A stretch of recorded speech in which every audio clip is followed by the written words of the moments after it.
Welcome, dear dreamer, to another night with whispers of the night. I invite you to settle in, find a comfortable position, and let the day slowly slip away. This is your time, a gentle pause in the rhythm of life, a gift of stillness before you drift into restful sleep.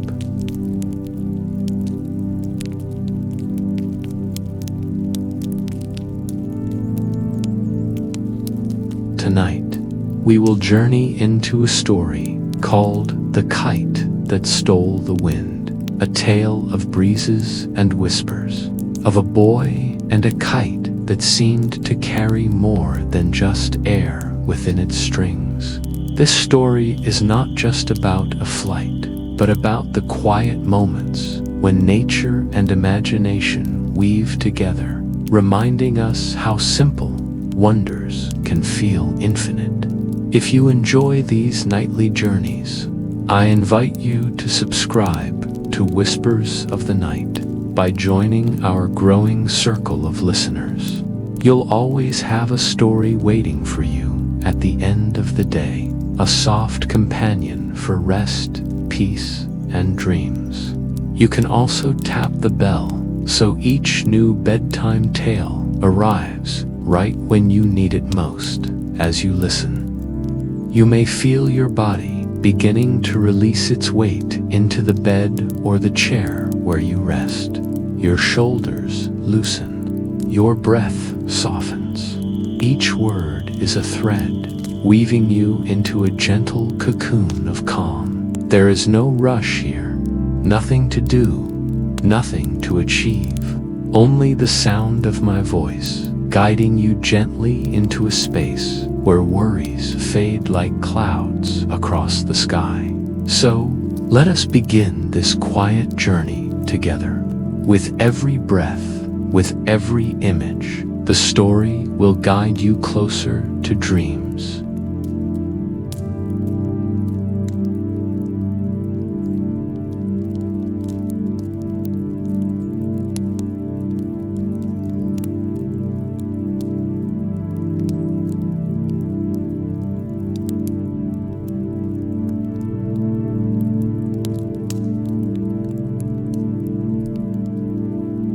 Before we step fully into the story, let us pause for a moment of deep relaxation. This is your time to slow down, to let your body and mind prepare for the calm of sleep.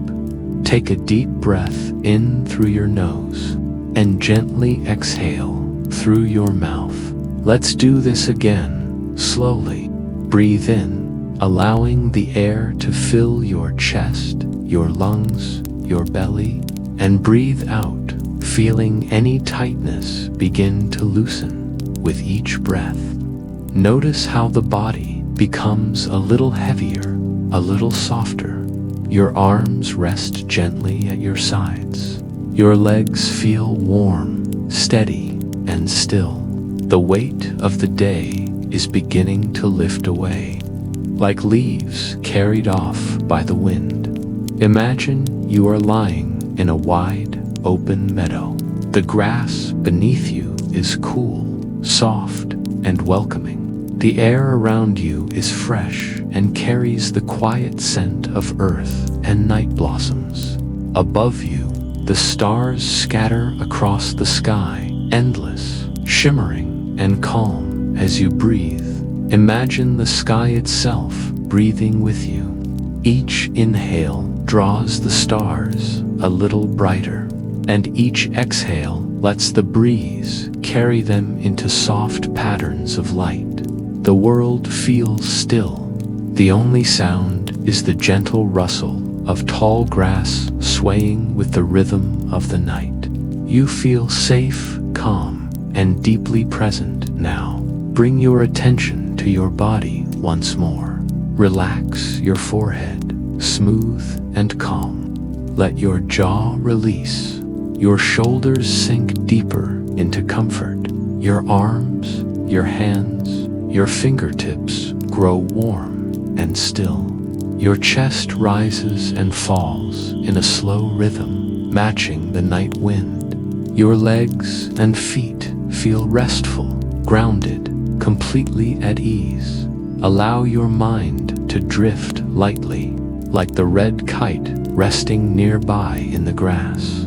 Feel the string tug gently, as though inviting you to follow. But you remain steady, calm, and relaxed.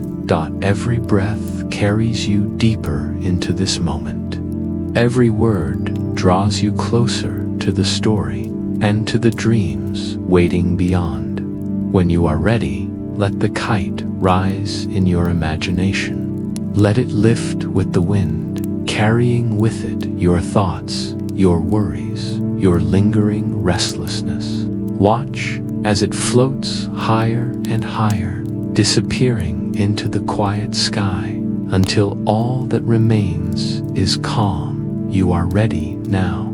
The body is relaxed, the mind is light. The story of the kite that stole the wind is waiting to carry you gently into sleep.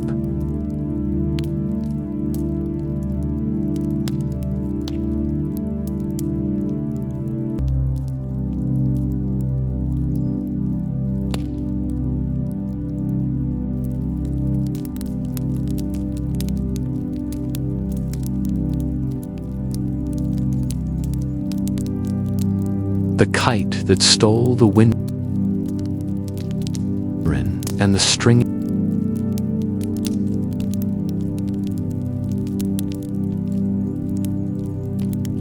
A quiet village at the edge of the fields. A boy named Arin stood barefoot on the cool, dew-kissed grass, clutching a kite of faded red cloth patched with care. Each patch told a story. A small square of golden fabric from his mother's old scarf. A strip of blue that once belonged to his father's worn shirt. A fragment of linen that carried the faint scent of the morning sun. The evening wind stirred, tugging gently, teasing the kite as if it were alive. Arin's fingers tightened around the string, and a small shiver of anticipation ran down his spine. Today, he thought, today the kite would touch the sky. He stepped forward, one careful step at a time, feeling the earth soft beneath his feet.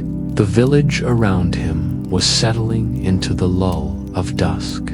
Smoke curled from chimneys in lazy spirals, carrying the scent of burning wood and baking bread. Children's laughter drifted faintly from the narrow lanes where their games were winding down, and the gentle clatter of carts returning from the fields echoed softly in the distance. The world seemed hushed, holding its breath, as if it too wanted to see Arin's kite rise. He pulled the kite against the wind and ran, stumbling slightly over the uneven grass. The string tangled once, twice, but he untwisted it with quick, careful hands, his heart thumping with excitement. With a sudden tug, the kite lifted, catching the wind with a triumphant flutter. Arin laughed, the sound bright and wild, mingling with the whisper of leaves and the soft rustle of the tall grasses swaying around him. The kite danced and dipped, teetering on the edge of the sky, as if it had its own thoughts, its own desires. Arin's eyes sparkled with wonder. He had made the kite himself, with scraps found in corners of the house, and yet it seemed to have a life beyond his own. He felt a strange, tender connection to it, as if the kite were a friend whispering secrets only he could hear. The sun, low in the sky, cast long golden shadows across the fields, painting the world in warm amber hues. The sky was a canvas of soft blues and pinks, and the kite, bright against the fading light, looked like a small bird gliding on invisible currents. He ran faster, letting the string slide through his fingers, feeling the pull and resistance, the delicate balance between control and freedom. The wind tugged playfully at his hair, and he felt as if he were part of something larger than himself, part of the breath of the world itself. The fields stretched endlessly before him, dotted with wildflowers that nodded as he passed, and beyond them, the horizon shimmered with the promise of adventure. Arin's heart swelled with a mix of pride and awe. The kite soared higher, catching a stronger gust, twisting and spinning like a creature testing its wings. He pulled sharply, guiding it with careful precision, and it responded, climbing even higher, darting and swooping with a grace he had never imagined possible.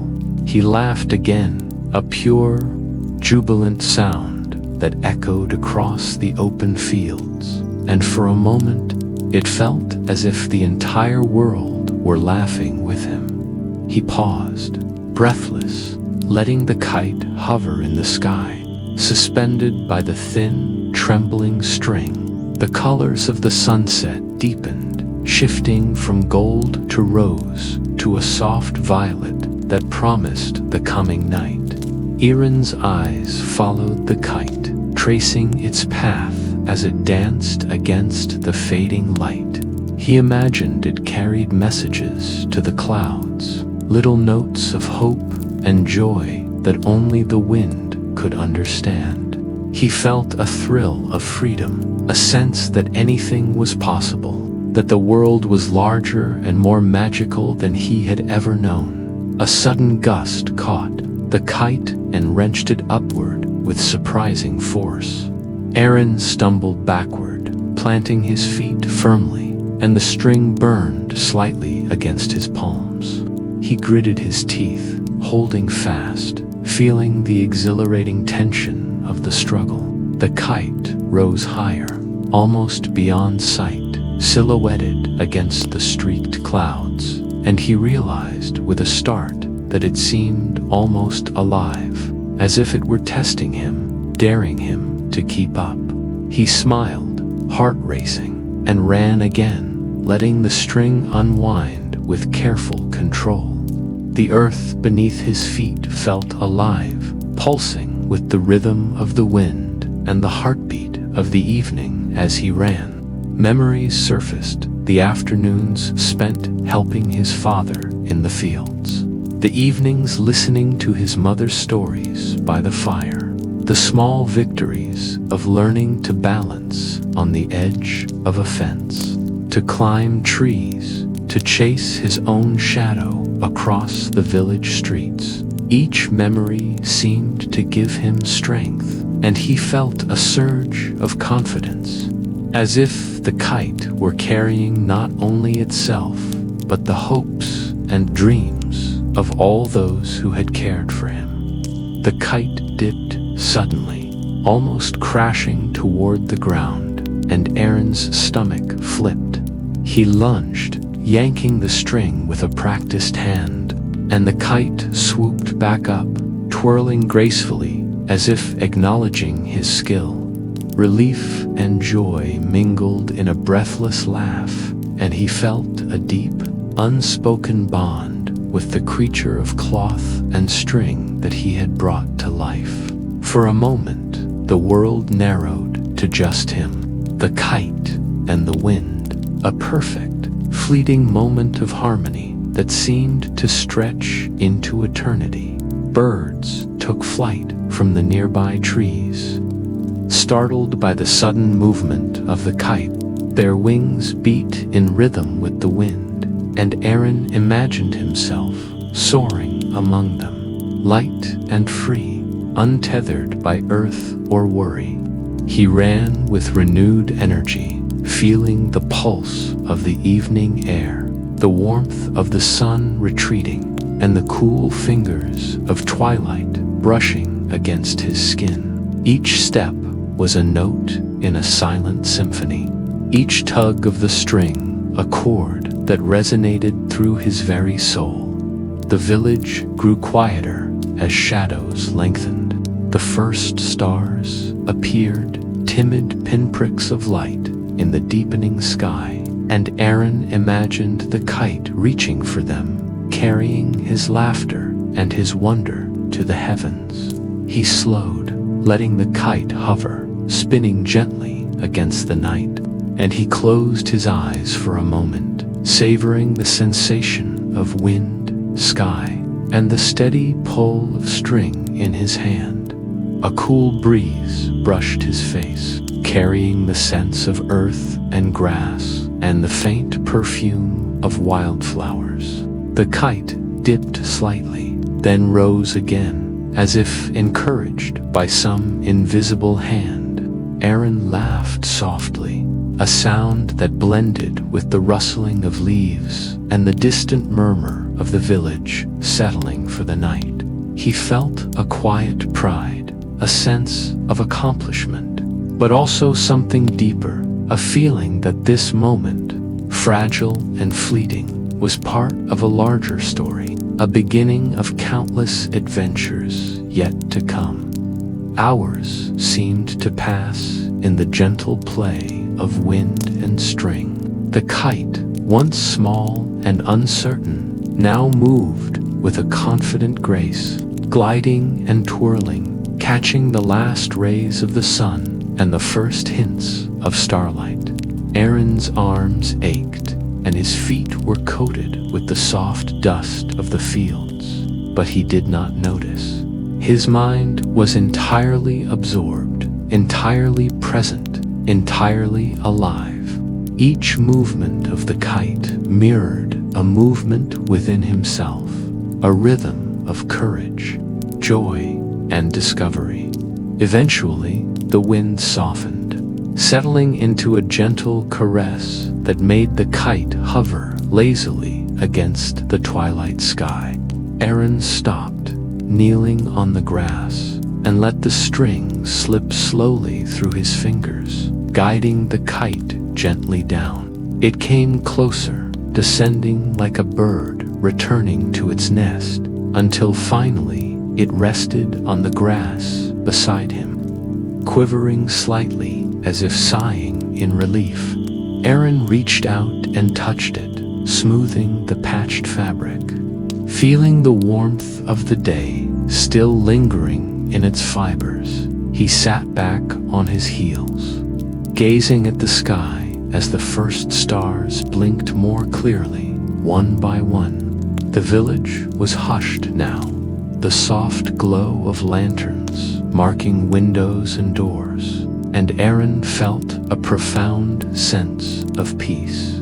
The kite had flown, it had danced, it had carried his laughter and dreams into the evening air, and he knew, somehow, that this was only the beginning. There would be more flights, more winds, more sunsets to chase, and each time he would feel the same thrill, the same connection, the same unspoken magic that made the world feel limitless. As darkness settled fully, Arin wrapped the string carefully around his hand, holding the kite close.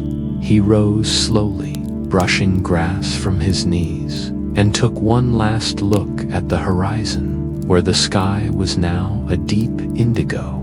A single star shone brighter than the rest, and he imagined it smiling at him, a silent companion for all the journeys yet to come. With the kite by his side, Arin turned toward the village, his bare feet making soft impressions in the soil, carrying him home through the quiet fields, where the wind still whispered of possibilities and the night promised endless wonder.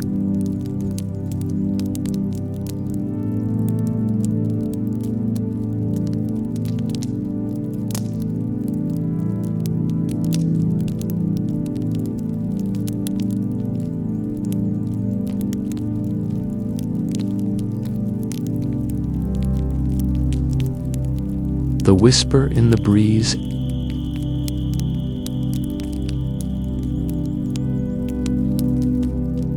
The evening was calm, and the fields stretched before Arin like a quiet sea of gold and green, bathed in the soft, amber light of the setting sun. He ran barefoot, as he always did, feeling the cool grass against his soles, letting the string of his kite slip and tighten with his movements.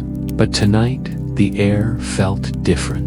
It moved in curious ways, almost alive, as if carrying secrets just beyond his understanding. The wind in the meadow was soft, a gentle touch on his cheeks. Yet the moment the kite tugged against the string, it seemed to pulse with sudden strength, pushing, pulling, urging him forward. Arin's eyes widened. He slowed for a moment, kneeling in the grass, listening intently. The breeze around him carried a soft murmur, a sound so faint he might have imagined it. Yet he could not shake the feeling that the kite itself was humming, vibrating with the rhythm of some hidden current. The fabric quivered against the wooden frame, and he heard it clearly this time, a faint, musical hum that rose and fell with each tug, a gentle song woven into the very threads. He stood again, heart pounding with excitement. The meadow seemed alive in a way he had never noticed before. Even the wildflowers leaned subtly in the wind, as though listening to the same song he now heard. Arin's fingers clenched the string tighter, and the kite soared higher, twisting and spiraling with a grace that seemed almost intentional. The wind around him shifted, brushing his hair and brushing across the fields in ripples, carrying a scent of wild grass and distant rain, yet tinged with something stranger, something otherworldly. The village lay just beyond the fields, quiet and simple. Smoke rose from chimneys in curling trails, and the soft chatter of evening life drifted faintly to him. But as Arin glanced back, he noticed something unusual. The windmills that normally turned lazily in the breeze stood almost still. Flags drooped on their poles, and the air along the streets was still untouched. The villagers moved as if puzzled, turning their heads toward the horizon, frowning at the stagnant air. No one noticed the boy with the kite, except perhaps the children who paused in their games to watch the fabric twist in the sky. Arin's heart beat faster. Something about the kite seemed connected to this strange calm. He ran forward again, letting the string slip through his fingers as the kite climbed and dipped. The humming grew louder, faintly melodic, like a whisper carried over miles of air. Arin leaned closer to the string, tilting his ear toward it, and he could swear that each note of the sound carried a memory, or perhaps a message, soft and urgent, as if the kite itself were calling to him. He slowed to a careful walk, his eyes scanning the horizon. The wind behaved peculiarly, soft and playful in one spot, then suddenly strong and insistent in another.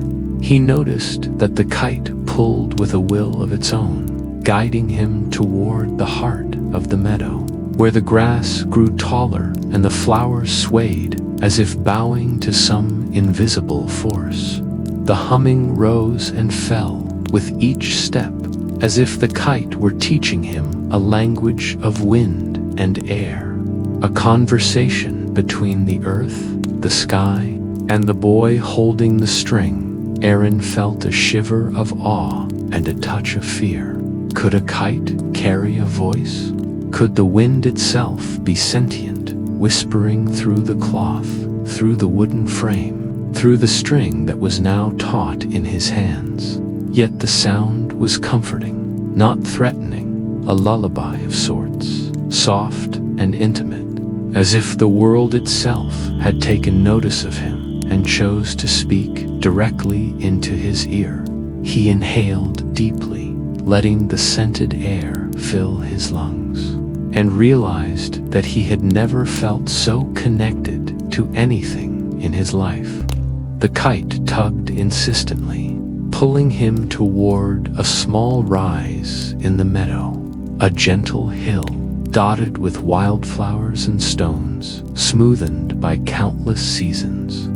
Arin ran up the slope, the string vibrating in his hands, humming louder now, almost like laughter carried on the wind. He paused at the top, letting the kite hover above him, and marveled at the way it danced in patterns too intricate for the human eye to fully follow. The wind around him swirled, wrapping the meadow in invisible spirals, lifting petals and leaves, and carrying the hum in rising and falling waves. He noticed that the sound of the kite seemed to respond to his emotions. When he felt joy, the hum soared, clear and resonant. When he paused in uncertainty, the tone softened, almost as if the kite itself were waiting for him to understand. Arin crouched and placed a hand on the grass, feeling the vibration from the earth, the heartbeat of the meadow, and wondered if the wind, the flowers, and the kite were all connected, communicating in a language older than words. As the sun dipped lower, streaking the sky with shades of rose, violet, and gold, Arin's mind wandered to stories his mother had told him, tales of spirits in the wind, of gentle guardians who watched over children, of messages carried from one corner of the world to another on invisible currents. Could this be such a thing? The kite hummed, pulsed, almost urging him to believe, to listen, to trust. Arin smiled to himself, feeling a thrill of wonder that tingled in his fingertips, and he adjusted his grip on the string, ready to follow wherever the wind might guide him. The wind shifted again, stronger now, carrying the hum across the meadow in waves. Arin noticed that the pull of the kite was no longer random. It moved as if aware of paths and passages, guiding him toward places unseen. The air along the village streets remained still, the windmills paused, and even the trees seemed to lean back, letting the kite's melody pass unchallenged. Arin ran along the fields, the string vibrating with the hum, a bridge between himself and the sky, between the earth and the whispers carried above him. He remembered the first flight of the kite, how it had seemed to have a life of its own. But tonight it was different. It was as if the wind had become a companion, a teacher, a secret friend. Each tug of the string spoke in rhythm and cadence, and Arin found himself moving with a sense of purpose he could not fully name. The meadow seemed endless, stretching in golden waves, but he did not tire. His bare feet pressed into the grass, his arms ached from holding the string, but he welcomed it. Every ache was proof that he was part of something greater, part of the song, part of the whisper in the breeze. The kite spun and dipped, guiding him to a small cluster of trees near the edge of the meadow. Their branches swayed even as the wind softened around the village, and Arin noticed how the hum changed as he approached, softer, deeper, richer. He knelt on the grass and held the string loosely, letting the kite hover just above the treetops, listening. The hum seemed to speak in patterns, almost like words or riddles, a cadence he could almost understand. If only he paid closer attention. Night fell slowly, draping the meadow in deep blues and silvers. Fireflies began to flicker among the flowers, tiny beacons of light that twinkled in harmony with the soft hum of the kite. Arin lay back on the grass, his gaze fixed on the kite silhouetted against the stars, and marveled at how alive the world seemed. The wind that had been soft, then strong, then playful, now settled into a gentle whisper, carrying the humming through the leaves, over the stones, into the distant village. He felt certain now that the kite had brought something magical with it, a secret of the wind that was waiting for him to discover. He imagined the villagers, puzzled by the stillness of the air, unaware that a single boy and his kite had stirred currents that could whisper across miles. He imagined the kite carrying messages, not only through the meadow, but beyond, through valleys, forests, and mountains, brushing against the skies, dipping into clouds, and bringing the hum to wherever it would be heard. Arin felt a shiver of wonder, his heart swelling with a mixture of pride, curiosity, and quiet reverence for the mysterious power he now sensed in the wind as the moon rose, casting a silver glow across the meadow. The kite continued to hum, pulsing with a soft, steady rhythm that matched the beating of Arin's own heart.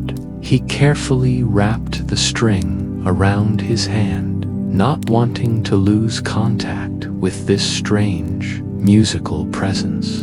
The meadow, the trees, the stars, and the kite seemed to form a perfect circle of connection, and Arin felt a deep sense of belonging, a knowledge that he was part of a world much larger than himself, alive with secret whispers that spoke in the language of wind and air. Eventually, he stood, carrying the kite with care, feeling the hum settle into a gentle resonance, as if bidding him patience. The village lights glimmered faintly in the distance, and Arin knew it was time to return. Yet he did not feel sadness, only anticipation. The whisper in the breeze had spoken to him, and he knew it would speak again, guiding him, teaching him, calling him to adventures beyond the meadow. The kite, humming softly, seemed to understand this too, resting lightly against his chest as they walked together toward the village, where the still air awaited them, and the promise of another day. Another flight lingered in the quiet night.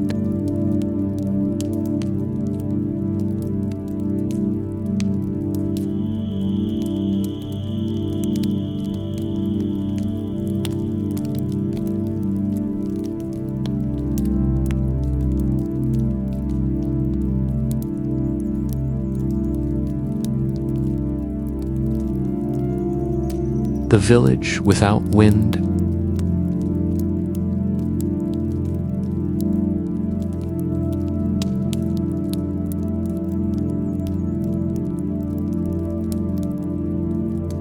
Days passed over the quiet village, stretching like a soft sigh across the fields and streets. The sky had grown heavy and gray, a thick, almost suffocating presence that dulled the warmth of the sun. Smoke curled sluggishly from chimneys, hanging in the air as if uncertain whether it would rise or fall.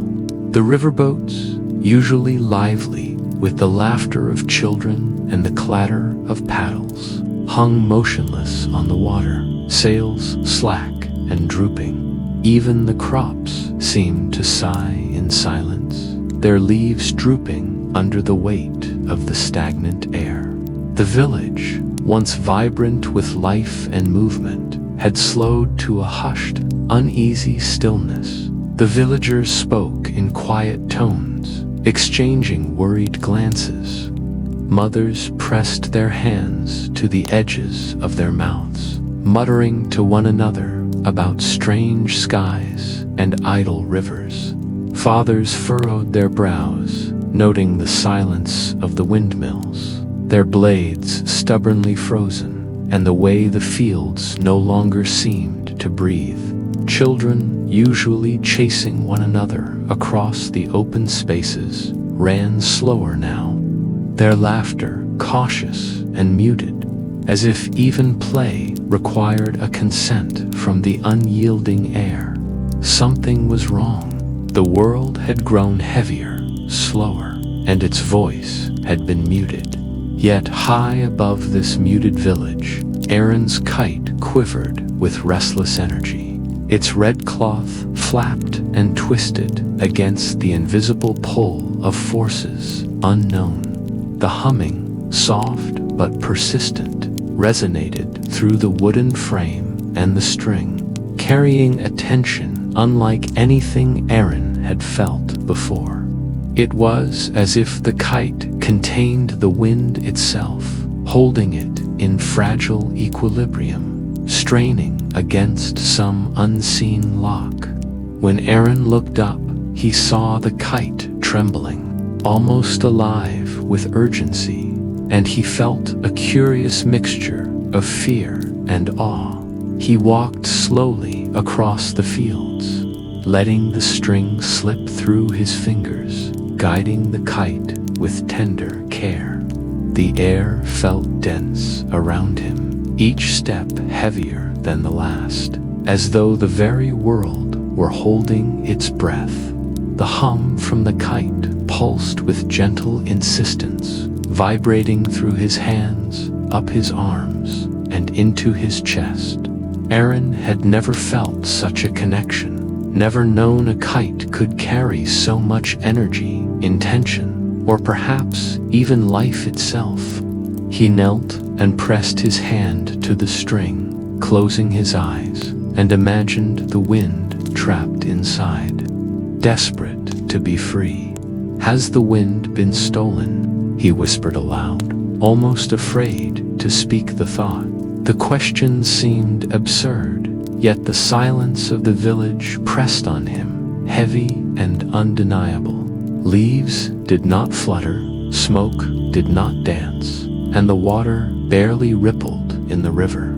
Even the birds, which usually wheeled and sang with abandon, perched quietly in the trees, wings folded as if waiting for some signal that would never come. Only the kite remained restless, a vibrant heartbeat above the muted landscape. Arin felt a tug, stronger than before, pulling him toward the far edge of the meadow. His bare feet pressed into the damp grass, leaving faint impressions that would soon vanish unnoticed.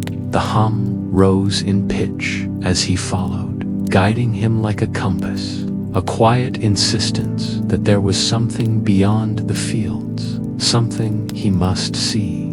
The boy's mind raced, recalling tales his mother had whispered by the fire, stories of hidden guardians, of winds trapped in jars, of storms waiting patiently to be released.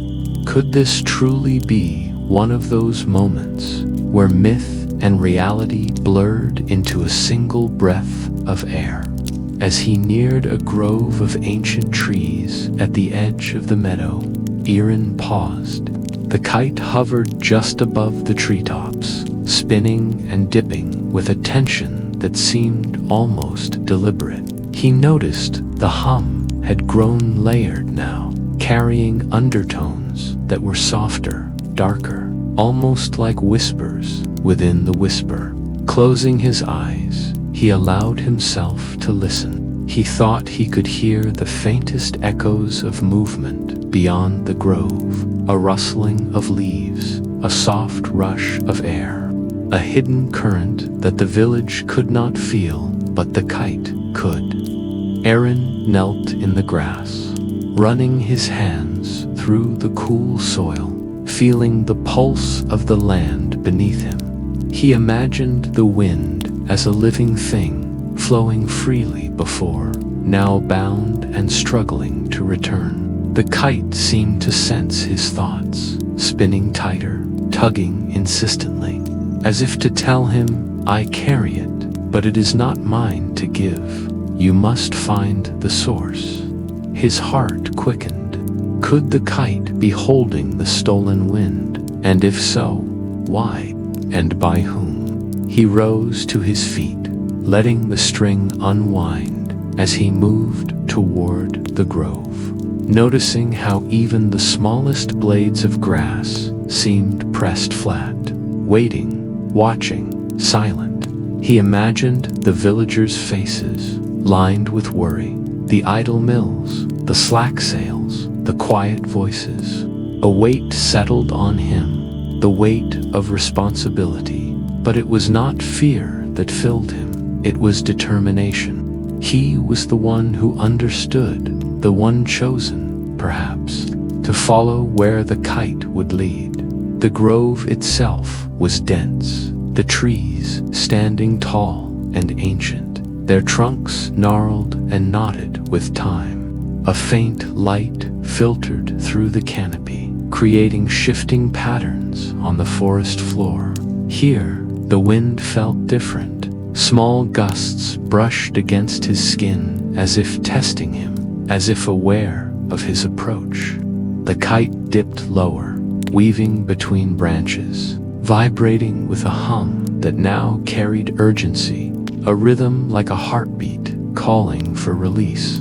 Arin followed, careful to step lightly over roots and moss, letting the kite guide him with every tug and flicker of movement. He noticed something unusual. The deeper he ventured, the stronger the pull of the kite, and the more the hum transformed. It was no longer a gentle murmur. It was a song layered with threads of longing, urgency, and even sadness. Arin's chest tightened as he felt the wind pressing against the kite from all directions, yet unable to move beyond its fragile frame. He knelt and touched the string again, letting the vibrations pass through him. Feeling the story the wind carried, a story of capture, of longing to roam freely, of being held against its will. Hours seemed to pass in silence, though the world beyond the grove remained unchanged. He heard only the faintest rustle of leaves, the distant whisper of the river, and the persistent hum of the kite. Night began to fall, painting the grove in deep blues and purples, the shadows curling between the trunks like soft fingers. Stars peeked through gaps in the canopy, and the moon rose slowly, casting silver light that danced on the kite's fluttering cloth. Arin's bare feet pressed into the cool earth, the string warm and vibrating in his hands, and he realized that he had never felt so attuned to the world around him. The kite tugged sharply, pulling him toward a small clearing where the grass was flattened as though trampled by invisible feet. Arin stopped at the edge, feeling the hum vibrating more strongly than ever. He knelt, tracing his fingers along the string, and imagined the wind trapped beneath the surface of the land, yearning for freedom. A faint shimmer rippled across the clearing, barely perceptible, but Arin sensed it, the hidden current that the kite was holding, the source of the village's silence. His mind raced with possibilities. Had the wind been stolen by someone or something? A force beyond the village?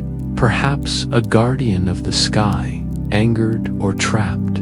Or was it simply a secret of the land, waiting for a child brave enough to follow, patient enough to listen? The kite's hum seemed to answer, vibrating in patterns he could almost interpret, urging him to stay, to wait, to understand before taking any action. Arin lay back on the grass, the string resting lightly in his hand, and let his gaze wander to the stars above. The village lay silent, the windless fields stretching out like a dark ocean. He felt the weight of it, the absence of movement and sound, but he also felt hope. The kite trembled above him, humming softly, carrying the energy of the wind, waiting for the right moment to release it. He imagined the villagers, unaware of the adventure unfolding just beyond their windows, of the boy who had noticed what they could not, of the kite that carried the pulse of the earth and sky together. Moonlight bathed the clearing in silver, highlighting the edges of the kite's cloth as it hovered, restless, almost alive. Arin closed his eyes and felt the hum in his chest, matching it with his own heartbeat. He imagined the wind, not gone but imprisoned, waiting for a hand to guide it back, a friend to set it free. And he understood with sudden clarity that he might be that hand. The kite was his companion, the whispering wind his teacher, and the silent village below his responsibility. He rose slowly, holding the string tightly, feeling the hum settle into a gentle rhythm. The stars above seemed to pulse in time with the kite, the moon's silver glow a promise of guidance. Arin took a deep breath, feeling the weight of the task ahead, yet buoyed by the connection that had grown between him and the wind. Somewhere beyond the grove, the world waited for the wind to return, for the village to breathe again, and for the kite to carry its song across fields, rivers, and rooftops once more as he began the journey back toward the village. The kite still quivering with energy above him, Arin felt certain that this was only the beginning. The wind had been stolen, yes, but it had not been lost. And with patience, courage, and the guidance of the humming kite, he would discover the source, unlock its secrets, and return life and movement to the village that slept beneath a silent sky. The fields, the river, the idle windmills, all awaited the breath of air that had been held in delicate balance, held within the fragile frame of a kite, and held in the hands of a boy who was learning to listen to the whispers in the breeze.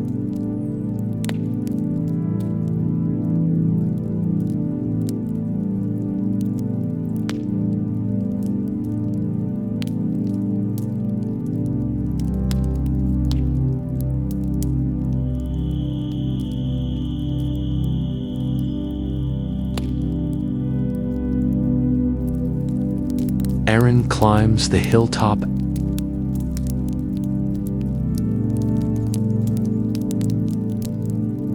Twilight draped the village in a soft, muted glow, painting the fields and streets in shades of amber and violet. Arin's bare feet pressed into the earth as he made his way toward the highest hill overlooking the valley. The grass was damp with evening dew, cool and slippery under his soles. Yet he did not slow. The kite's string was coiled tightly around his hands, each twist of the thread pressing into his skin, leaving faint, burning impressions. But he welcomed the ache as proof of purpose. Lanterns flickered faintly in the village below, casting golden circles of light that danced among the rooftops and lanes. The smoke from chimneys rose lazily into the dimming sky, barely moving in the stagnant air as he climbed. The wind behaved oddly, almost teasing him. The meadow had been still, the river silent, the crops motionless, yet now At the base of the hill, there was a subtle current, a whispering tug that seemed to pull the kite in unexpected directions. The fabric flapped violently against its wooden frame, trembling and twisting as if impatient, urging him forward, urging him upward. Arin's fingers tightened around the string, feeling the hum vibrate through his palms, a soft, insistent melody that carried both urgency and warning. The hill was steep, its slopes dotted with stones, smoothed by countless seasons, patches of wildflowers that swayed even in the gentlest puff of air, and narrow tracks left by animals and wandering travelers. Arin paused once to catch his breath, glancing down at the valley below. The village seemed tiny now, lanterns like scattered fireflies, streets winding like threads through the fields. Even in the dim light, he could see the silence pressing over everything. The absence of movement so stark, it was almost painful. Yet above, the kite danced with restless energy, pulling and tugging in defiance of gravity and reason. He resumed climbing, the string vibrating in his hands with every step.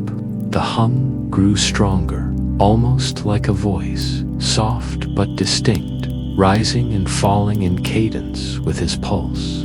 Arin whispered into the twilight, almost afraid to speak aloud. "Why do you keep the wind from us?" The words floated up into the cooling air, and for a moment, nothing responded. Then, faintly, he felt a rustle through the string, like a soft exhale, a whisper carried in breath, a reply to delicate 4 ears alone, but resonant in his chest. It was as if the kite had understood, had answered, not in words, but in the vibration and rhythm of wind and string. The boy's heart quickened. He felt a shiver run through him, a mixture of excitement and fear. The kite pulsed in his hands, tugging insistently toward the hilltop, and he followed, careful with each step. The slope grew steeper, the grass thinner, the earth yielding beneath his bare feet. Yet he pressed on, guided by the hum that had become a voice of its own. Lanterns in the valley flickered faintly, almost as if acknowledging his ascent, sending small waves of light across the quiet village. The wind, or what was left of it, became more alive with each step. Gentle breezes curled around his ankles, lifting strands of his hair, teasing his sleeves. The kite's cloth snapped sharply against its frame, a sound like distant laughter or the faint murmur of trees. Arin felt as if the hill itself were alive, responding to his presence, whispering encouragement in currents only he could sense. He paused to catch his breath again, letting his hands rest on the string, feeling the hum spread through his body. It was no longer merely the kite. It was a conversation, a communion with something larger than the hill, the village, even himself. Above him, the sky deepened into shades of indigo and violet, scattered with stars beginning to blink into existence. The moon, silver and quiet, rose slowly over the horizon, casting long, pale shadows across the hillside. The kite tugged more violently now, as if the night itself were calling, demanding that Arin reach the top. He climbed steadily, stepping over rocks and low shrubs, letting the strings slip and coil with careful precision, mindful of the tension vibrating against his palms. Each step felt like a heartbeat, each tug a pulse of anticipation and wonder. Finally, he reached the summit, a narrow plateau overlooking the valley, in all directions. From here, the village looked like a patchwork quilt of light and shadow. The river, a silver ribbon, winding lazily through the fields. The windmills frozen in mid-turn. The silence was absolute, profound, pressing on him with weight and stillness. Yet the kite above trembled and tugged, quivering with restless energy, as if straining against some invisible tether. The hum pulsed now like a heartbeat, rapid and insistent, vibrating through the string into Arin's hands, up his arms, and settling deep into his chest. He knelt on the hilltop, letting the string slip through his fingers, coaxing the kite to hover just above him. The hum responded, rising and falling, twisting in tone like a melody woven from the air itself. Arin pressed his palm to the string, closing his eyes, and felt a sudden clarity. The wind had not vanished. It had been held, restrained, bound in some way that he did not yet understand. And the kite, small and fragile though it seemed, was carrying it, holding it safe, restless, impatient, yet unwilling to let it go until he was ready. "Why do you hold it from us?" Arin whispered again, his voice soft, carried away by the still air. The string vibrated in answer, a whisper so faint it was almost imagined, like a sigh traveling through the frame and fabric of the kite. It felt like words, not spoken aloud, but felt imbued with meaning. He could sense in his bones, the wind waits. It cannot return until the one who carries it understands. The boy's brow furrowed. Could he understand? Could he comprehend the reason the air had been stilled over the village? The reason the riverboats hung idle, the crops sagged in silence, and the windmills stood frozen. He felt the hum pulse insistently, urging him to be patient, to observe, to listen. Arin's gaze swept across the hilltop, taking in the distant forests, the river glinting silver beneath the moon, the dark outlines of trees, and the sky stretching infinitely above.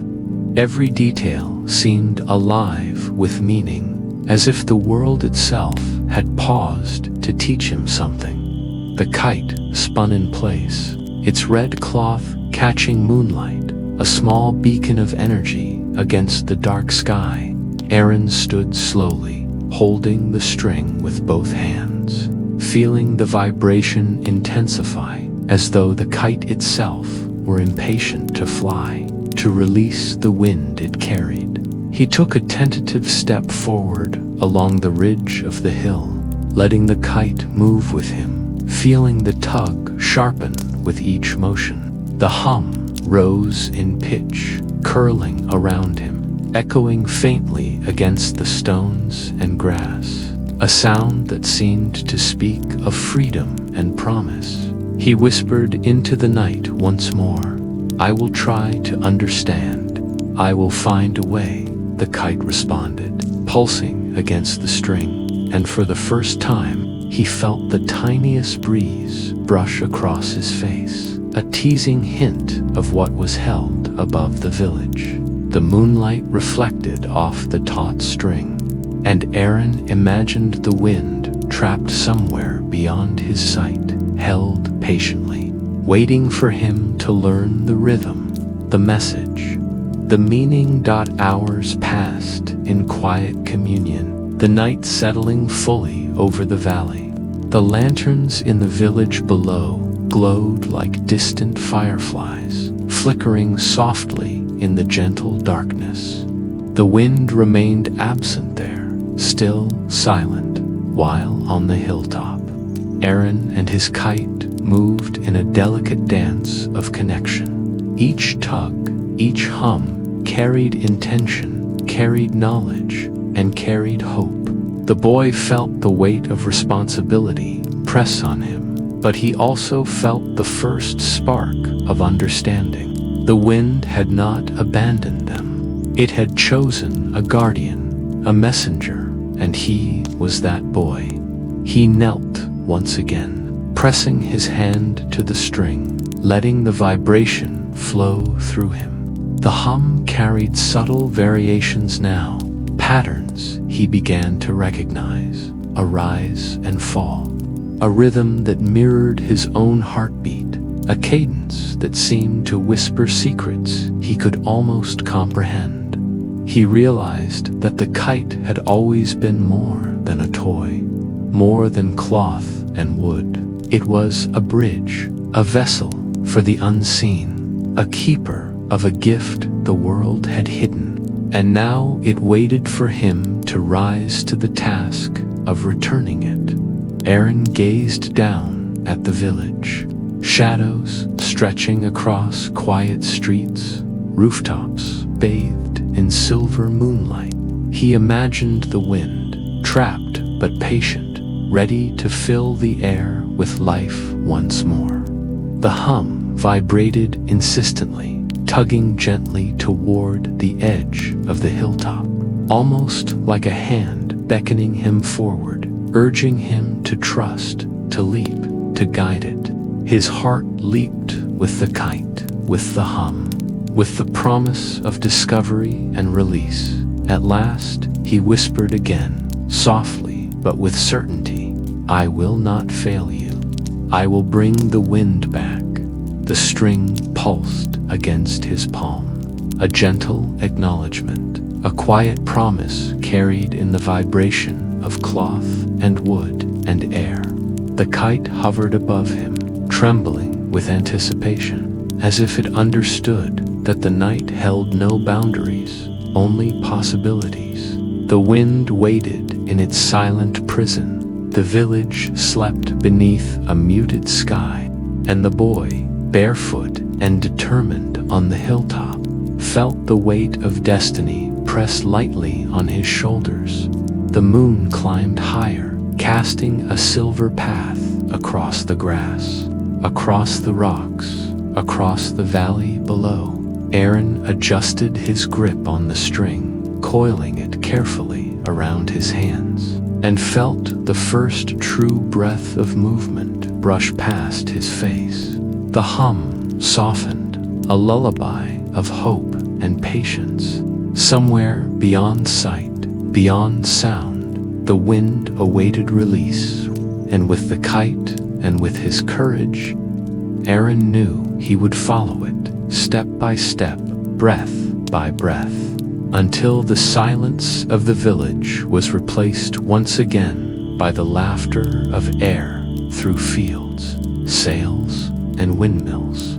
He took one last deep breath of the cool twilight air, letting it fill his lungs and steady his heart. The kite hovered above, restless but ready, humming softly in the quiet night. Arin smiled, feeling the weight of the moment, the promise of the journey ahead, and the connection between boy, kite, and wind stronger than ever before. With careful hands, he began to guide the kite higher, step by step, toward the edge of the hilltop, ready to discover the secret that had kept the village silent, and to finally let the wind breathe again.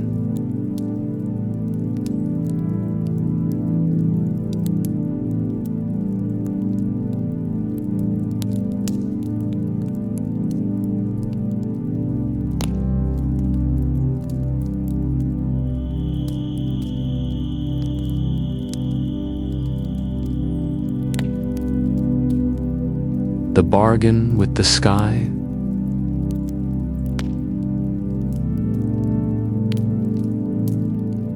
The moon hung high over the valley, casting silver light across the hilltop where Arin stood, his bare feet pressing into the cool grass.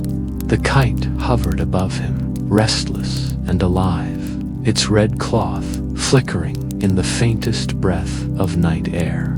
The hum that had guided him for days now pulsed with urgency, a rhythm that seemed to echo through the sky itself.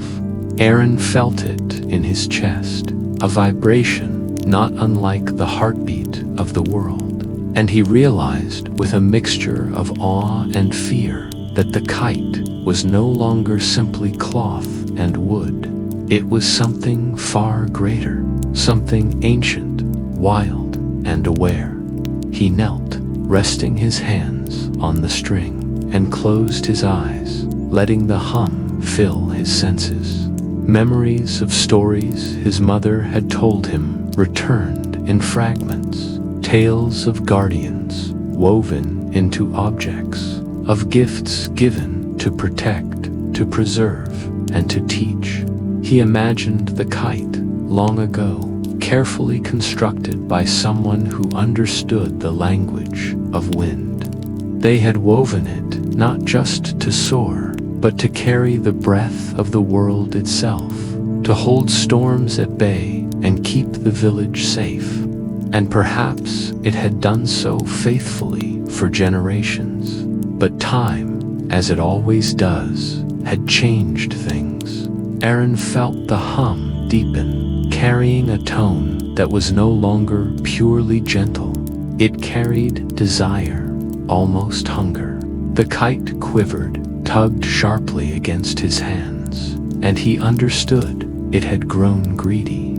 It had begun to hoard the wind, holding every gust, every breath, every current, refusing to share with the village below. The stillness of the air, the frozen riverboats, the silent fields, the immobile windmills, all were the result of the kite's need, its will, its growing consciousness. Arin's heart ached as he realized that the very object that had protected the village now threatened it with a quiet, relentless absence. The stars above shimmered as if listening, and a soft breeze, almost imperceptible at first, brushed against his cheeks. The hum pulsed stronger, wrapping around his arms, up his spine, and settling deep within him. Arin whispered, his voice trembling in the night. You were meant to protect us, not keep us from life itself. Why do you hold the wind? The kite quivered violently, then stilled for a heartbeat, as if considering his words. Then, faintly, a voice, carried not in air but in vibration, whispered along the string. To release, you must trust. To trust, you must let go. Arin swallowed hard, feeling the weight of what he had been asked. To release the kite would mean risking its disappearance, perhaps forever. And yet, to cling to it would mean keeping the wind imprisoned, allowing the village to suffer in silence. His hands trembled as he coiled the string around his palms, feeling the hum rise and fall in frantic waves. It was more than a sound. It was the pulse of freedom itself, urging him, testing him, calling him to courage. The moonlight danced across the hilltop, glinting off the taut string, illuminating the edges of the red cloth that fluttered with restless energy. Arin took a deep breath, feeling the chill of night seep into his bones, and he looked down toward the valley. The village lay still, peaceful in its quiet, but he knew the cost of that peace was the absence of life, the absence of the wind. The river lay smooth as glass, the crops sagged in their own weight, and even the lanterns seemed hesitant to flicker. The kite had grown greedy, yes, but it had not yet been corrupted. It only needed a guide, a choice, a bargain to remind it of its purpose. He whispered again, more steadily this time. I trust you. I trust the wind. I trust you will do what is right, even if it means you are lost. The hum vibrated fiercely, wrapping around him, a crescendo of sound that filled the night. The kite spun and dipped above him, twisting as though testing him, tugging sharply, then pulling gently, coaxing him to release his grip, to surrender control. Arin's fingers ached from holding the string, the tension pressing into his palms, and yet he understood that this was not simply a physical task.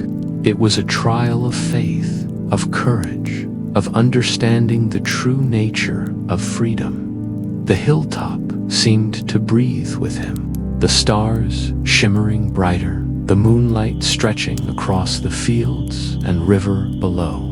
The hum rose and fell like waves, carrying subtle undertones of laughter, of longing, of the wind itself. Arin felt the invisible currents brushing against his ankles, teasing his hair, whispering in a language that was not spoken but known. He realized that the kite's greed was not born of malice, but of duty, misremembered, of a purpose misunderstood over the generations. It wanted to protect, and yet it had forgotten the delicate balance between guardianship and control. Arin knelt, holding the string loosely now, feeling the vibration flow through him, through his arms, into his chest. He imagined the wind, trapped within the kite, coiled like a restless spirit, waiting for release. He imagined the village below, the crops, the river, the air, all longing for the breath that had been held so carefully. And he understood the choice laid before him. He must let go. He must surrender his hold and trust that the kite would fulfill its true purpose, even if it meant losing it forever. He took a deep breath, tasting the cool night air, letting the hum resonate in his bones. Slowly, carefully, he began to unwind the string from his hands, letting it slip through his fingers in a deliberate, measured rhythm. The kite quivered and flapped violently, tugging at the line, testing him, testing the trust he had promised. Arin felt a lump in his throat, fear and hope tangled together, and he whispered, "Go, be free. Let the wind return." The kite spun upward with a sudden burst of energy, the red cloth catching the moonlight in shimmering waves. The hum rose to a peak, a melody of release and liberation, vibrating through the air, across the valley, over the village, touching every roof, tree, and field. The first breath of wind in days swept across the hilltop, ruffling Arin's hair, brushing against his cheeks, lifting leaves and petals in celebration. Lanterns below flickered as if waking from slumber. Sails caught the breeze and stretched taut once more, and the river rippled with the joy of renewed movement. Arin watched, breathless, as the kite soared higher, twisting and spiraling with wild energy, the hum fading into a soft, harmonious whisper, like a lullaby carried across the sky. The village below seemed to awaken with the wind, every blade of grass, every river current, every chimney's smoke alive with motion once again. He realized that the kite's greed had been a test, a reminder that power, even in something meant to protect, could never be held without consequence. The wind, wild and free, belonged to the world, not to a single guardian. He felt a gentle tug on the string one last time, a pulse of gratitude and understanding before the line slipped from his fingers entirely. The kite rose higher, a small red beacon against the indigo night, and then, as if acknowledging its task completed, it vanished into the distant horizon, carried on the winds it had long held. Arin stood for a long moment, letting the silence of fulfillment settle over him, feeling the soft breeze curl around his face, the hum now only a memory within his chest. The stars shone brighter now, the moon casting silver light across the hilltop and valley. The village breathed again, alive with the movement of wind through streets, fields, and rivers.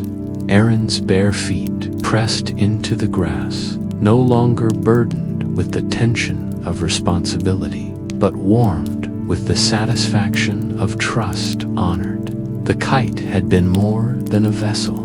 It had been a lesson, a guardian, a teacher, and he, a small boy from a quiet village, had learned to listen, to trust, and to act with courage when the choice was hardest.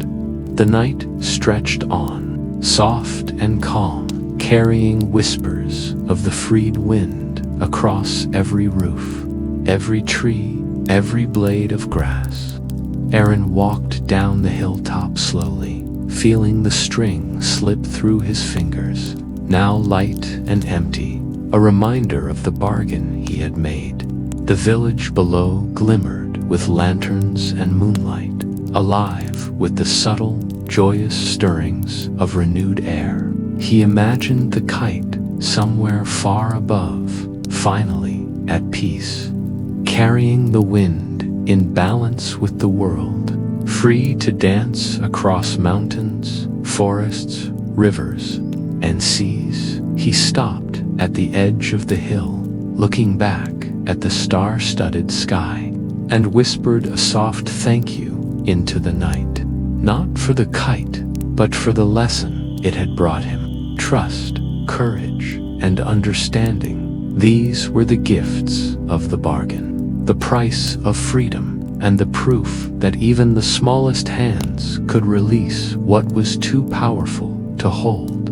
Arin's heart swelled with quiet pride and humility, and he felt a calm he had never known before, a calm that spoke of harmony between boy, world, and sky. The wind carried a soft melody now, brushing through his hair, across his cheeks, lifting leaves, petals, and the edges of the lanterns in the village.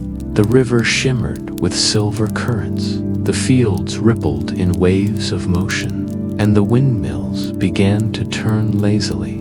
Then, with growing energy, the village had awakened, alive with the breath of the world. And Arin understood that the bargain he had made was not the loss of something precious, but the beginning of a new understanding, a promise that the wind, like life, was never meant to be held too tightly. He walked down the hilltop, the cool grass beneath his feet, the whispering breeze around him, and felt a sense of peace that filled the valley and the sky above. The kite had carried the wind, had taught him the meaning of trust and sacrifice, and had returned it to the world. Arin's hands were empty now, but his heart was full.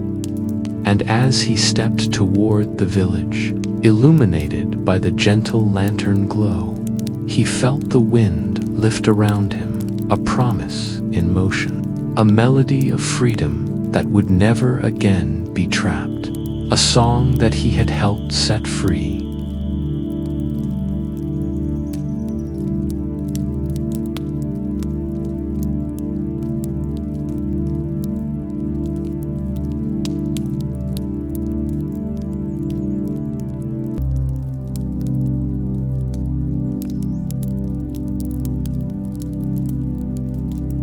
The wind returns.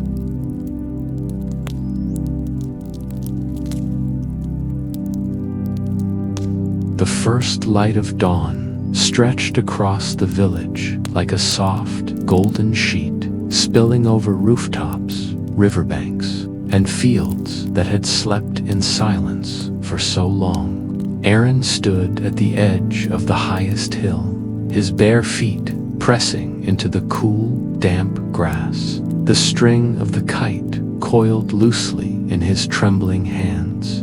The red cloth quivered above him, a small beacon against the awakening sky, restless with energy. The hum that had guided him through nights of waiting and climbing now thrummed softly, like the heartbeat of the world itself. The kite was not simply an object anymore. It was a vessel of wild breath, a keeper of the wind, a living bridge between the village below and the sky above. To release it meant surrendering control, letting go of something he had held with care, concern, and love. And yet he knew, deep in his chest, that the village needed the wind more than he needed to cling to the kite. The fields longed to sway, the river sought to ripple, the windmills yearned to turn, and the sails of the riverboats hung slack, motionless. Like wings unable to lift, Arin took a deep breath, the cool morning air filling his lungs, and whispered softly, almost to himself, "It is time. Be free." He loosened his grip, letting the string slip through his fingers, slowly, deliberately, feeling the hum intensify, wrap around him, surge through his arms, and into his chest. The kite twitched with energy, then lifted higher, spinning and twisting in sudden bursts, as if testing the strength of its new freedom. For a heartbeat, the world hung in silence. The valley below, still bathed in golden morning light, seemed frozen, waiting, holding its breath. Arin felt the tension ripple through his body, the hum vibrating sharply, urgently, like a question poised between the sky and the earth. Then, almost imperceptibly, at first, a faint rush of air brushed past his cheeks, teasing his hair, lifting the edges of his clothes. It was delicate, soft, a gentle promise that the wind had returned. The hush broke. A deeper sigh followed, rolling over the hills, the fields, and the river, gathering strength as it flowed. The hum of the kite transformed into a soaring melody, a chorus of whispers and laughter carried across the valley. Arin's hair whipped wildly in the rising breeze, his eyes widening with awe. The wind had come back, not merely as movement of air, but as a song, a force of life, a jubilant exhalation from the earth itself. He watched as the first tangible effects swept across the village below.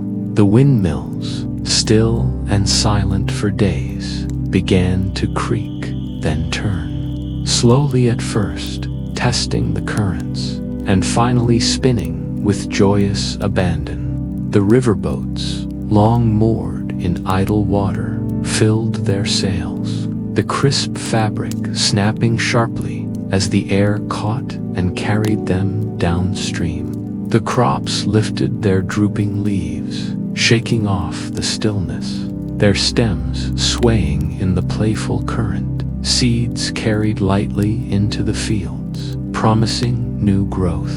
Every corner of the valley seemed to awaken with the wind, every surface alive with movement and sound. Arin's eyes followed the kite as it soared higher, spinning and dipping with wild energy, finally climbing above the hilltops, its red cloth catching the sunlight now, dazzling against the pale blue morning sky. The hum softened into a gentle song, a soft ripple in the air, and then gradually vanished as the kite became part of the clouds, a streak of crimson against the infinite blue. It had returned the wind, and in doing so, it had returned itself to the sky, no longer bound, no longer a vessel, but free. The boy stood still, letting the wind wrap around him, curling through his hair, brushing against his skin, filling his lungs with the sweet, wild air. He felt alive in a way he had never known, every nerve and muscle thrumming with energy. The kite had taught him trust, patience, and courage, but the wind was teaching him joy, release, and the beauty of surrender. He closed his eyes, letting the currents of air move through him, carrying the song of the morning across the valley, across the village, across the fields and rivers and forests. The villagers below slowly began to notice. Doors opened, faces lifted toward the sky, and eyes widened with awe and disbelief. Children ran into the streets, laughter spilling into the air once again, chasing leaves and stray pieces of paper caught in the returning gusts. Farmers paused mid-step, feeling the wind brush across their faces, inhaling its freshness, letting it lift seeds and soil with playful insistence. The river glistened with dancing waves, and the windmills turned faster, their blades creaking and groaning as they embraced movement again. Arin felt the hum of the kite fade into memory, leaving behind the pure, wild energy of the wind. He ran his fingers through the grass, letting the breeze lift the strands of hair from his face, letting it tease and pull at the edges of his clothes. He lifted his arms, feeling the full embrace of the returning air, letting it carry him forward across the hilltop as if he were a small boat lifted by the currents. The valley seemed alive in response. Every leaf, every stalk, every ripple of water moving in harmony with the invisible symphony. The kite had become part of the sky, but the gift it left behind was tangible, undeniable. The village breathed again, exhaling the months of stillness, filling the morning with sound, movement, and vitality. Arin watched the riverboats glide along the currents, their sails stretched taut, children waving from decks, laughter echoing across the banks. The fields swayed, full of motion and life, and the windmills spun in unison, their turning blades casting long, moving shadows across the golden earth. Everywhere he looked, the return of the wind had brought joy, energy, and hope. He walked slowly down the hilltop, the grass bending beneath his feet, the wind guiding him gently. Every step was a celebration, a quiet communion with the currents, and he felt the village welcome him back with every breeze that stirred the trees, lifted leaves, or carried the scent of fresh soil. Lanterns still glimmered in early morning light, flickering with the motion of air, and the river shimmered like silver, alive and dancing. Arin felt a deep connection with every gust, every swirl of air, every ripple of movement. The wind was no longer an enemy, no longer imprisoned, it was free, and he had played a part in its liberation. As he reached the edge of the village, the hum of the kite was gone, replaced by the whisper of the wind in its natural voice. It swept through streets and fields, lifting laughter and song with it, carrying the scent of wildflowers, fresh earth, and river water. Arin closed his eyes, tilting his face to the breeze, and felt the gentle, persistent pulse of life in the air. A reminder that the world itself breathed, even when he had thought it silent. He could feel the heartbeat of the valley, the rhythm of the river, the dance of the leaves, all carried on the restored wind. The villagers gathered slowly in the streets, their faces lifted to the sky, their eyes wide with wonder and relief. Mothers and fathers embraced children, pointing at sails filling with air, at windmills whirring back to life, at the subtle dance of seeds carried across the fields. Laughter and shouts blended with the wind itself, creating a symphony of renewal. And Arin felt a swell of pride and joy in his chest. He had been part of this restoration, a witness and a guide, and now he could simply stand and feel the world breathe once more. The river, once still and mirror-like, rippled with new energy. Ducks and birds took flight, skimming the surface of the water, wings lifted by the returning currents. Trees swayed gracefully, their leaves rustling in harmony, the soft sound carrying through the village like a gentle applause. Even the distant hills seemed alive with the movement, shadows shifting and dancing under the influence of air finally free to move. The wind, long contained, had returned in a burst of joyful life, and the village responded in kind, every element awakening with harmony and motion. Arin's hair whipped around his face, his clothes fluttering in the currents, and he felt a sense of completion, a sense of rightness he had never known before.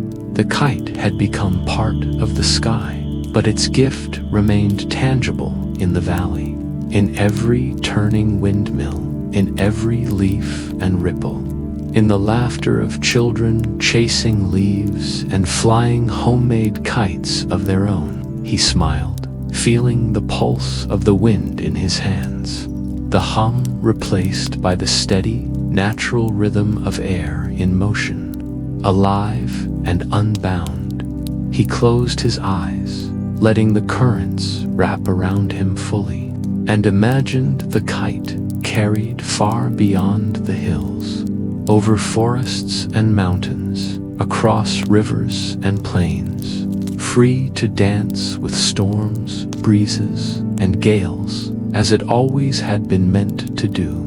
He felt the gratitude of the wind, of the valley, of the village, and a quiet humility for the role he had played in restoring balance. The breeze tugged gently at his sleeves, teasing him playfully, and he laughed softly, feeling the joy of freedom all around him. The villagers moved with the wind, laughter and movement mingling naturally with air currents. Children ran across the fields, chasing strands of floating leaves, their shouts carried high into the sky. Farmers tilted their heads, letting the breeze carry the scents of earth and water across their senses, guiding them as they tended crops now free to sway. Riverboats cut through the water, sails taut, the sound of rushing wind filling their decks, a symphony of life and vitality, returning to a village long held in silence. Arin stood at the edge of the hilltop once more, looking down at the valley alive with motion. The kite had become a streak of color against the clouds, and the wind that had been trapped flowed freely once more, spinning windmills, filling sails, carrying seeds, and lifting laughter into the air.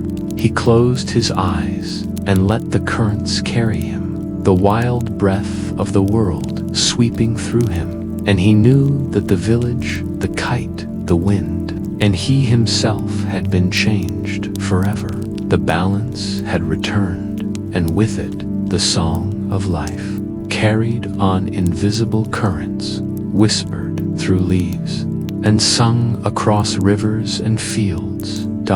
Arin smiled, hair wild in the breeze, feeling the pulse of the valley, the river, the fields, and the village itself. The wind had returned, not as a visitor, but as a living, breathing presence, filling every corner with joy and motion. And as he looked up at the kite streaking across the clouds, he knew that the wild breath of the world had been released, free to roam, dance, and play, and that he had been entrusted with its care. If only for a moment, the village exhaled with the wind, alive once more. Arin took a final deep breath, feeling the currents sweep around him, filling him with calm, joy, and understanding. The kite had returned the wind to the valley, and in doing so, it had reminded every heart that freedom, trust, and courage were the true forces that moved the world. He stepped down from the hilltop, the breeze lifting him gently with every stride, and walked toward the village alive with sound, color, and life, knowing that the wind, the kite, and he himself were forever connected in that invisible, joyous song.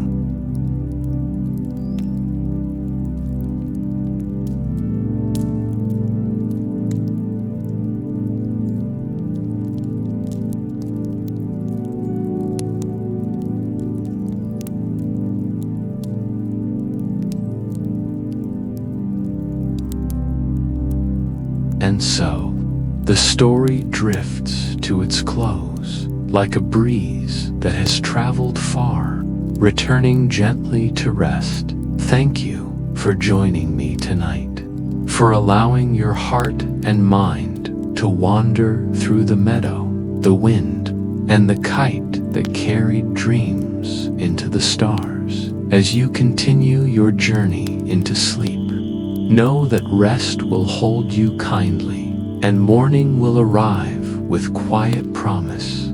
This has been the kite that stole the wind, here on Whispers of the Night. Sweet